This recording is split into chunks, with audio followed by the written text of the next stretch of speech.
أعوذ بالله من الشيطان الرجيم من همزه ونفخه ونفثه بسم الله الرحمن الرحيم أفتطمعون أن يؤمنوا لكم وقد كان فريق منهم يسمعون كلام الله ثم يحرفونه من بعد ما عقلوه وهم يعلمون وإذا لقوا الذين آمنوا قالوا آمنا وإذا خلا بعضهم إلى بعض قالوا أتحدثونهم بما فتح الله عليكم ليحاجوكم به عند ربكم أفلا تعقلون.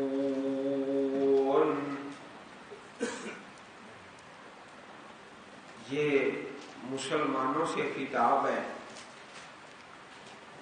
افا تطمعون، کیا بس تم امید کرتے ہو، تم اے مسلمانوں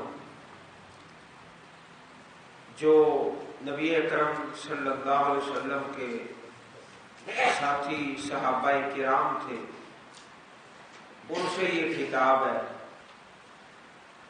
تم امید کرتے ہو ان یؤمنوا کہ وہ ایمان لے آئیں گے. وہ سے مراد ہے یہود، مدینہ منورہ کے رہنے والے جو یہودی تھے. مسلمانوں کو یہ توقع اور امید تھی کہ یہ اہل کتاب ہے اور آسمانی کتابوں میں حضرت محمد رسول اللہ صلی اللہ علیہ وسلم کی پیشین گوئیاں موجود ہیں.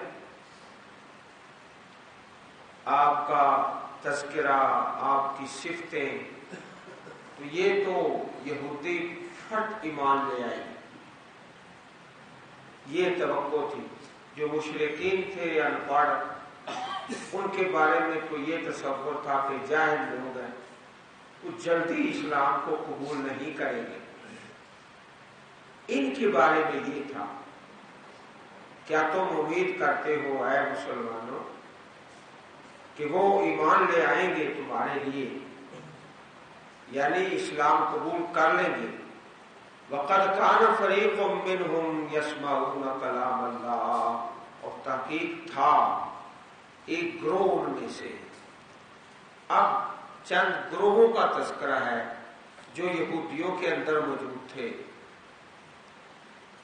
ایک گروہ تھا ان میں، وہ سنتے اللہ کے کلام کو، ثم یحرفونہ، پھر اس میں تحریف کر دیتے، بدل ڈالتے. من بعد ما عقلوا، اس کے بعد کہ انہوں نے سمجھا، اس کو سمجھ چکے تھے. وہم یعلمون، اس حال میں کہ وہ جانتے بھی ہیں. علم بھی ہے، سمجھ بھی ہے. علم بھی ہے، سمجھ بھی ہے، باوجود اس کے تبدیل کر دیتے. تحریف کا معنی اللہ تعالیٰ کی کتاب کو بدلنا. اس کے دو طریقے تھے، ایک لفظی تحریف اور ایک معنوی تحریف. عام جو تحریف تھی وہ معنوی تھی، تفسیر میں اور تشریح میں اور توضیح میں تحریف کی جاتی. جو لفظی تحریف ہے یہ شاذ و نادر ہی ہوتی تھی.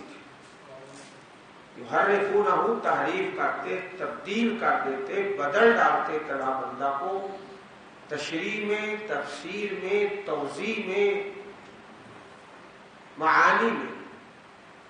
یہ تحریف عام چلتی تھی. عقل بھی ہے، سمجھ بھی ہے، علم بھی ہے. کیسی بدبختی کی نشانی اور علامت ہے. وَإِذَا لَقُوا الَّذِينَ آمَنُوا قَالُوا آمَنَّا، جب ملتے ہیں ان لوگوں سے جو ایمان لائے تو کہتے ہیں کہ ہم ایمان لائے. یہ منافق لوگ ہیں. نفاق. کچھ منافق وہ تھے جو یہودیوں میں تھے، ان کا یہ بیان ہے. کچھ جو مسلمانوں میں تھے ان کا بیان تو پیچھے گزر چکا ہے. کچھ منافق ایسے تھے جو یہود میں تھے، یہاں پر ان کا بیان ہے. جب ملتے ایمان والوں سے تو کہتے ہم ایمان لائے. وَإِذَا خَلَا بَعْضُهُمْ إِلَىٰ بَعْضٍ، اور جب علیحدہ ہوتا بعض ان کا طرف بعض کی تو قالو، وہ کہتے دوسرے جو پیچھے ہوتے وہ کہتے ان لوگوں کو جو نبی کریم کے پاس جا کر کہتے ہم ایمان لائے. اتحدثونہم، کیا تم بیان کرتے ہو تم اے یہودیوں ہم ان مسلمانوں کو بما فتح اللہ علیکم، اس چیز کو جو اللہ نے کھولا تم پر. اللہ تعالیٰ نے جو بشارتیں رکھی ہیں تورات میں ان کو جا کر بیان کرتے ہو مسلمانوں کو. لِيُحَاجُّوكُمْ بِهِ عِندَ رَبِّكُمْ، تاکہ وہ حجت قائم کرے، تاکہ وہ جھگڑا کرے تم سے تمہارے رب کے پاس. پھر تو یہ ہوگا کہ مسلمان قیامت کے دن اللہ تعالیٰ کے سامنے اس بات کی حجت قائم کریں گے، اے پروردگارا. یہ تو جانتے تھے، یہودی جانتے تھے قرآن سچی کتاب ہے، محمد صلی اللہ علیہ وسلم اللہ کے سچے رسول ہیں. جانتے بوجھتے ہوئے انہوں نے تسلیم نہیں کیا. تو یہودی ایک دوسرے کو کہہ رہے ہیں نہ بتایا کرو، مسلمانوں کو جا کے نہ بتایا کرو کہ یہ بشارتیں ہیں، یہ چیزیں ہماری کتابوں میں موجود ہیں، ورنہ اس کا نقصان ہوگا. کل قیامت کو تمہارے خلاف حجت قائم ہو جائے گی. مسلمان کہیں گے کہ یا اللہ یہ جانتے بھی تھے، سب جان بوجھ کر ایمان کو قبول نہیں کیا. افلا تعقلون، کیا تم عقل نہیں رکھتے؟ یہ یہودی کہہ رہے ہیں ایک دوسرے کو، اور تمہیں کوئی عقل نہیں ہے؟ خود ہی جا کر بتاتے ہو مسلمانوں کو اور مسلمانوں کے نبی کو علیہ الصلوۃ والسلام کہ ہماری کتابوں میں یہ لکھا ہے، تو یہ تمہارے خلاف ایک حجت بن جائے گی قیامت کے دن. ایسا ہرگز نہ کیا کرو. افلا تعقلون، کیا تم عقل نہیں رکھتے؟ اولا یعلمون ان اللہ یعلم ما یسرون وما یعلنون، کیا نہیں وہ جانتے؟ بے شک اللہ تعالیٰ جانتا ہے جو وہ چھپاتے ہیں اور جو وہ ظاہر کرتے ہیں. کیسی ناسمجھی کی بات ہے کہ اللہ تعالیٰ کے بارے میں ایسی باتیں. اللہ پاک تو ہر بات کا علم رکھتے ہیں، ظاہری ہے یا سری ہے. ما یسرون وما یعلنون، جو وہ چھپاتے ہیں اور جو وہ ظاہر کرتے ہیں. یہ ایک گروہ تھا یہودیوں کا. اب اگلی آیت کریمہ میں ایک دوسرے گروہ کا تذکرہ ہے. ومنہم، اور ان یہودیوں میں سے، ہم یہود امیون، کچھ امی ہیں، ان پڑھ. امی اصل میں لفظ امی تو استعمال ہوتا تھا اہل شرک کے بارے میں جو بالکل کتاب سے ناواقف.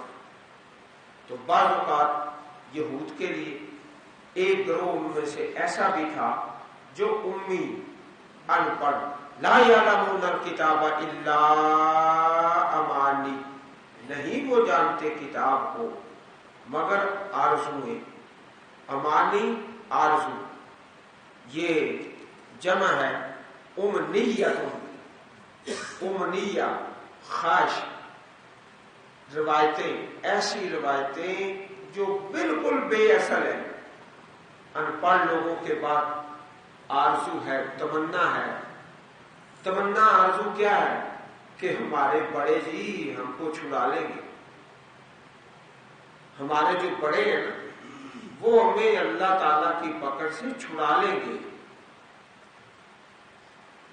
دوسری آرزو کہ ہم نے جہنم میں کوئی نہیں جانا، اگر گئے بھی تو چند دن جائیں گے پھر باہر آ جائیں. کہیں یہ آرزو کہ ہم اللہ پاک کے چہیتے ہیں، کہیں یہ کہ ہم اللہ تعالیٰ کے توبہ استغفر اللہ بیٹے ہیں. ایسی ایسی غلط آرزویں اور تمنائیں گھڑ کے اپنے پاس وہ بیٹھے ہوئے ہیں. ایک امانی کے جو واحد ہے امنیہ، اس کا ایک معنی تلاوت بھی ہے. تلاوت جیسے کہ سورۃ الحج میں ہے آیت نمبر 52 میں الا اذا تمنا القى الشیطان فی امنیتہ. امنیہ کا ایک معنی تلاوت بھی ہے، یعنی وہ اللہ کی کتاب کو نہیں جانتے، صرف تلاوت پڑھ سکتے، باقی اس کا ترجمہ نہیں جانتے، اس کی تفسیر نہیں جانتے، ان پڑھ ہیں. ان پڑھ ہیں. مسلمانوں میں بہت سے ایسے لوگ ہیں جو پڑھے ہوئے جاہل ہیں. پڑھا ہوا جاہل کیا ہوتا ہے؟ کہ پی ایچ ڈی کر لی ہے لیکن قرآن پاک کی الف با تا نہیں جانتا. ویسے ایم بی بی ایس کر گیا ہے، سورۃ الفاتحہ اوپر سے دیکھ کر ناظرہ نہیں پڑھ سکتا. اس کا نام کیا ہے؟ پڑھا ہوا جاہل. یہ ہے لا یعلمون الکتاب الا امانیہ، نہیں جانتے کتاب کو مگر آرزویں، تمنائیں، خواہشات ہیں. وَإِنْهُمْ إِلَّا يَظُنُّونَ، نہیں ہے وہ مگر گمان کرتے ہیں. بس ان کے پاس گمان ہے، آرزویں، تمنائیں، جھوٹی روایتیں، من گھڑت باتیں، اس سے بڑھ کر ان کے پاس کچھ نہیں.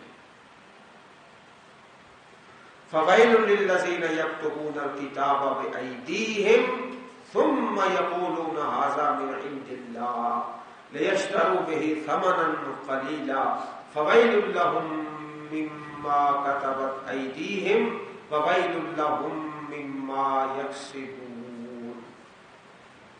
یہاں پر الکتاب سے مراد ہے فتویٰ. فتویٰ نویسی. پچھلی آیت میں تو ان پڑھ لوگوں کی حالت کا تذکرہ تھا، اب پڑھے ہوئے علماء وہ بھی گمراہی میں کو پیچھے نہیں تھے بلکہ جہلوں سے 10 قدم آگے تھے. گمراہی فوائل بہت بڑی ہلاکت ہے. للذین، ان لوگوں کے لیے یکتبون الکتاب جو لکھتے ہیں کتاب. فتویٰ نویسی، کسی نے مسئلہ پوچھا، فتویٰ پوچھا، لکھ دیا. بیدہم، اپنے ہاتھوں کے ساتھ لکھا، اپنی مرضی سے، اللہ تعالیٰ کی اور اللہ کے رسولوں کی ہدایت کے مطابق نہیں، نہ اللہ پاک کے قانون کے مطابق، نہ اللہ کے رسولوں کی رہنمائی کے مطابق لکھا، اپنی مرضی سے ہے فتویٰ. پھر کہتے کہ ثم یقولون ھذا من عند اللہ، پھر کہتے ہیں یہ اللہ کی طرف سے ہے. یہ جو فتویٰ دیا ہے، یہ جو سوال کا جواب دیا ہے، یہ جو میں نے جمعہ پڑھایا ہے، یہ جو میں نے درس دیا ہے، یہ اللہ کی طرف سے ہے. حالانکہ اللہ پاک کی طرف سے وہ نہیں ہوتا، اپنی مرضی سے. لیشتروا بہ ثمنا قلیلا، تاکہ وہ خریدیں اس کے ساتھ قیمت تھوڑی. ان پڑھ بھی گمراہی میں تھے اور علماء بھی گمراہی، اور ان پڑھوں سے 10 ہاتھ آگے گمراہی کے اندر. فویل لہم، پس ہلاکت ہے ان کے لیے، مما کتبت ایدیہم، اس سے جو لکھا ان کے ہاتھوں نے، وویل لہم، اور ہلاکت ہے ان کے لیے، مما، اس چیز سے، یکسبون، جو وہ کماتے ہیں. ان کی کمائی پر بھی ہلاکت ہے۔ اور میں عرض کروں کہ اپنی طرف سے ایک بات بنا کے یہ کہنا کہ یہ اللہ کی بات ہے، اللہ کے رسولوں کی بات ہے، اس انسان پر اللہ پاک کی رحمت نہیں ہوگی، اللہ تعالیٰ کی لعنت ہوگی۔ کس قدر بے نصیب ہے، خود اپنے پاس سے بنا کر کہتے ہیں ھذا من عند اللہ، یہ اللہ تعالیٰ۔ جیسے پہلی امتوں میں علماء نے بڑی گمراہی پھیلائی، اس طرح حدیث میں آتا ہے کہ تم بھی پہلے لوگوں کے راستے پر چلو گے، برابر برابر، کوئی فرق نہیں ہوگا۔ آج امت مسلمہ میں بھی یہی صورتحال ہے، اپنی طرف سے بات بنا کے طویلے کر کے تحریف کر کے اللہ تعالیٰ کے دین میں تو کہتے ہیں یہ اللہ کی طرف سے، گھڑ کے اور غلط تعویلوں کا سہارا لے کے۔ ترجمان القرآن حضرت عبداللہ ابن عباس رضی اللہ تعالی عنہما نے فرمایا، تم اہل کتاب سے کسی بھی خبر کے متعلق کیوں پوچھتے ہو جبکہ تمہاری کتاب جو اللہ کے رسول صلی اللہ علیہ وسلم پر نازل کی گئی سب سے نئی ہے، تم اسے خالص اور ہر طرح کی ملاوٹ سے پاک پڑھتے ہو، حالانکہ اللہ تعالیٰ نے تمہیں بتایا ہے کہ اہل کتاب نے اپنی کتاب کو بدل دیا اور انہوں نے اپنے ہاتھوں سے کتاب لے کر کہا کہ یہ اللہ کی طرف سے ہے تاکہ اس کے ذریعے سے دنیا کا تھوڑا سا مال کما لیں۔ کیا تمہارے پاس جو علم آیا ہے وہ تمہیں ان سے دریافت کرنے سے روکتا نہیں؟ قسم ہے اللہ کی، ہم نے ان میں سے کسی شخص کو نہیں دیکھا کہ وہ تم سے اس چیز کے بارے میں دریافت کرتا ہو جو تم پر نازل کی گئی۔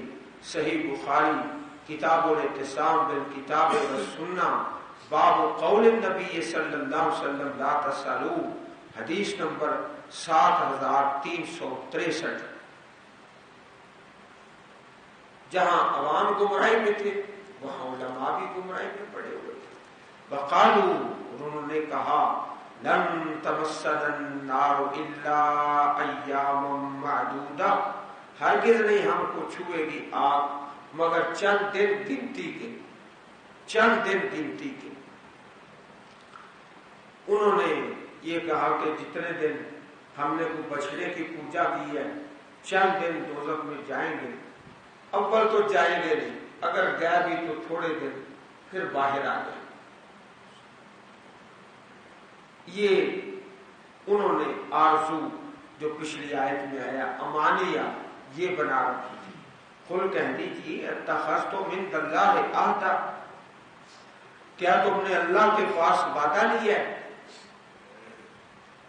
فلن یخلف اللہ عہدہ، اللہ تعالیٰ ہرگز اپنے وعدے کے خلاف نہیں کرے گا۔ ام تقولون علی اللہ ما لا تعلمون، یا تم کہتے ہو اللہ تعالیٰ پر جو تم نہیں جانتے،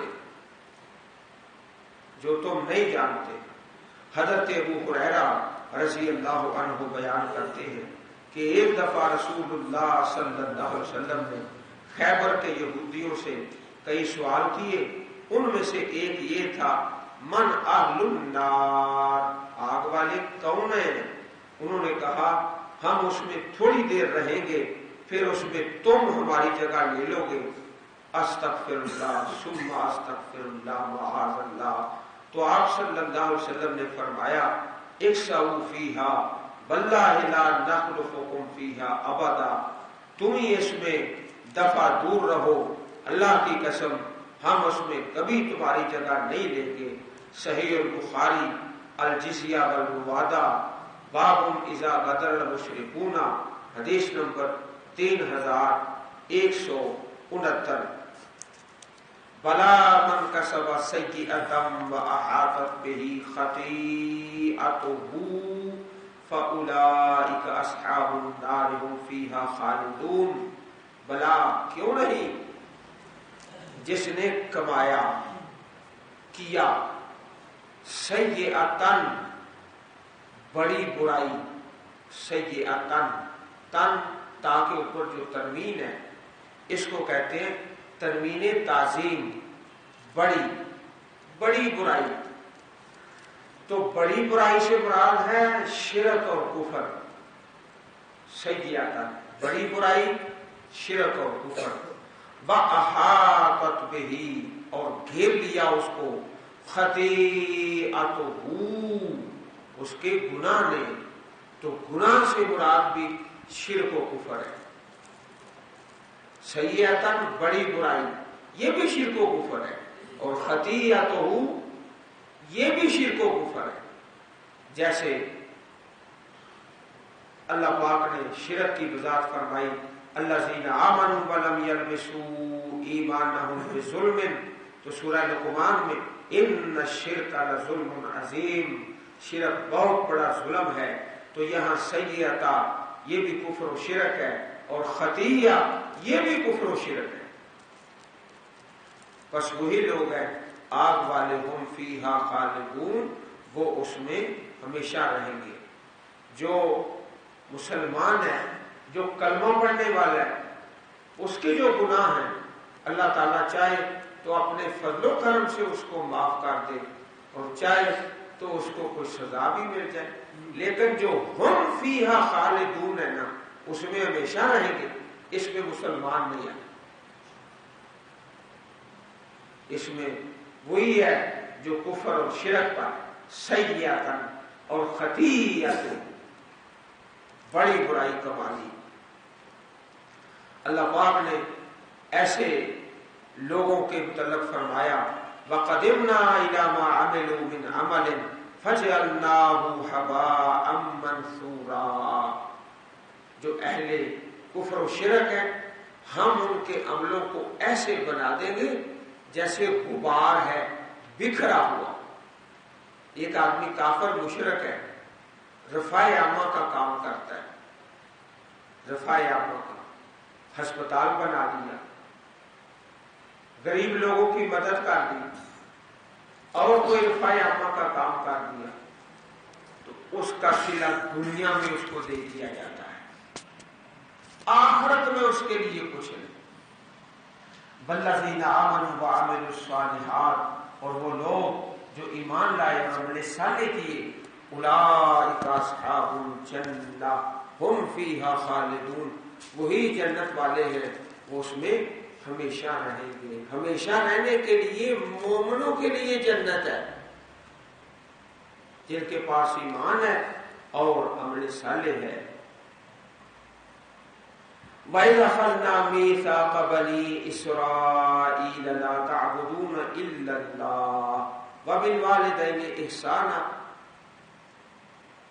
اور جب پکڑا ہم نے وعدہ بنی اسرائیل سے، نہ تم عبادت کرنا مگر اللہ تعالیٰ کی، اور اپنے ماں باپ کے ساتھ احسان کرنا۔ قرآن پاک میں جہاں بھی اللہ پاک کی توحید کا تذکرہ ہے، اکثر ایسا ہوتا ہے کہ فوراً بعد ماں باپ کے حقوق کا بیان شروع ہو جاتا ہے۔ اور عبادت کی 4 قسمیں ہیں۔ ایک بدنی عبادت ہے، جیسے طواف ہے، رکوع ہے، سجدہ ہے۔ ایک مالی عبادت ہے، جیسے صدقہ، خیرات، نظر نیاز۔ اور تیسری لسانی عبادت ہے، زبان سے ذکر کرنا۔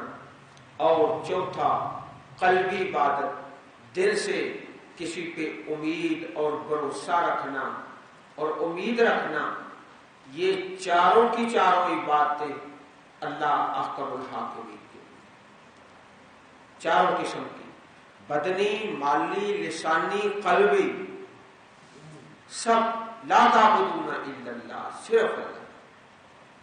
وبالوالدین احسانا، ماں باپ کے ساتھ احسان کرو۔ قرآن پاک میں اکثر ایسا ہی ہوتا ہے، توحید باری تعالیٰ کے بعد ماں باپ کے حق کا بیان ہے۔ حضرت عبداللہ ابن مسعود رضی اللہ تعالی عنہ سے حدیث مروی ہے، سوال کیا گیا نبی اکرم صلی اللہ علیہ وسلم سے، ای الاعمال احب الی اللہ، کون سی نیکی ہے جو اللہ تعالیٰ کو سب سے زیادہ پیاری ہے؟ فرمایا الصلاۃ علی وقتہا، نماز اس کے وقت پر پڑھی جائے، اس کے وقت پر۔ قلت ثم آئیے، پھر سوال کیا کہ دوسرا نمبر کس کا ہے نماز کے بعد؟ پہلا بر الوالدین، ماں باپ کے ساتھ نیکی کرنا، احسان کرنا، بھلائی کرنا۔ قلت ثم آئیے، پھر تیسرا سوال، تو آپ نے ارشاد فرمایا الجہاد فی سبیل اللہ، اللہ کے راستے میں جہاد کرنا۔ یہ حدیث پاک صحیح البخاری شریف باب مواقیت الصلاۃ باب فضل الصلاۃ لوقتہا، اس حدیث پاک میں اس فرمان پیغمبر صلی اللہ علیہ وسلم کا تذکرہ ہے جو آپ کے سامنے عرض کیا گیا۔ وذی القربی، قرابت والوں کے ساتھ اچھا سلوک کرو، والیتامی، اور یتیموں کے ساتھ۔ یہ یتامہ جمع ہے یتیم کی۔ حضرت علی بن ابی طالب رضی اللہ عنہ بیان کرتے ہیں رسول اللہ صلی اللہ علیہ وسلم نے فرمایا بالغ ہونے کے بعد یتیمی نہیں ہے۔ جب انسان بالغ ہو جاتا ہے پھر یتیم نہیں ہوتا۔ لفظ یتیم اس پر ہوتا ہے جو نہ بالغ۔ یہ سنن نبی داؤد باب الوصایا باب ما جاء متى ينقطع اليتم، حدیث نمبر 2873، سنن نبی داؤد شریف۔ بالغ ہونے کے بعد یتیمی نہیں ہے۔ والمساکین، اور مسکین، محتاج، جس کا تھوڑا بہت کام ہے لیکن اس کا گزارا نہیں ہو رہا، ضرورتیں پوری نہیں ہوتی۔ وَقُولُوا لِلنَّاسِ حُسْنًا، لوگوں کے لیے اچھی بات کہو۔ یہ کس کو کہا جا رہا ہے؟ بنی اسرائیل کو۔ ہمارے لیے جو حکم ہے وہ سورہ بنی اسرائیل میں 15ویں پارے میں وَقُلْ لِعِبَادِي يَقُولُوا الَّتِي هِيَ أَحْسَنُ، اور کہو میرے بندوں کو کہ بات وہ کرو جو احسن ہے، بہت اچھی ہے، بات اچھی کرو، ورنہ شیطان کیا کرے گا؟ باتوں ہی باتوں میں تمہاری لڑائی کرا دے گا۔ وہ لڑائی زمین کی نہیں ہوگی، دکان کی نہیں ہوگی، لین دین کی، صرف باتوں ہی باتوں لڑائی کرا دے گا۔ اس لیے لڑائی سے بچنے کے لیے بات وہ کرے جو اچھی ہے۔ وَقُولُوا لِلنَّاسِ حُسْنًا، بات اچھی کرو۔ وَأَقِیمُوا الصَّلَاۃَ، نماز قائم کرو۔ وَآتُوا الزَّکَاۃَ، اور زکات دو۔ اب آپ اندازہ فرماؤ کہ یہ جو نماز اور زکات ہے ہر دین میں موجود رہتی ہے۔ یہاں بنی اسرائیل کا بیان، نماز کا حکم ہے، زکات کا حکم ہے۔ ثُمَّ تَوَلَّیْتُمْ إِلَّا قَلِيلًا مِنْکُمْ وَأَنْتُمْ مُعْرِضُونَ، پھر تم پھر گئے مگر تھوڑے، اس حال میں کہ تم اعراض کرنے والے ہو۔ زیادہ لوگ جو تھے اس وعدے پر قائم نہیں رہے، اپنا وعدہ توڑ دیا۔ زیادہ لوگ، تو یہ میثاق ہے جو بنی اسرائیل سے لیا گیا۔ اس کے اندر سب سے پہلے اللہ تعالیٰ کی عبادت کے، ماں باپ کے ساتھ حسن سلوک، پھر قرابت والے، یتیم، مسکین، پھر قول اچھا، پھر نماز اور زکات، یہ سارا عہد تھا۔ لیکن جو زیادہ اکثریت تھی انہوں نے اس عہد کو پورا نہیں کیا۔ عزیز بھائیوں، اللہ پاک سے دعا کیا کرے رب ارحمہما کما ربیانی صغیرا، اے میرے پروردگار میرے ماں باپ پر رحمت فرما، جس طرح بچپن میں انہوں نے مجھے پالا۔ بھوک لگا ماں باپ کو ترس، پیاس ہے ماں باپ کو ترس، بیماری ہے ماں باپ کو ترس ہے، اس زمانے کا تذکرہ کر کے رب ارحمہما کما ربیانی صغیرا۔ اللہ تعالی ہم سب کو قرآن کریم سمجھنے اور اس پر عمل کرنے کی توفیق عطا فرمائے، آمین یا رب العالمین۔ سبحان ربک رب العزت عما یصفون وسلام علی المرسلین والحمد للہ رب العالمین۔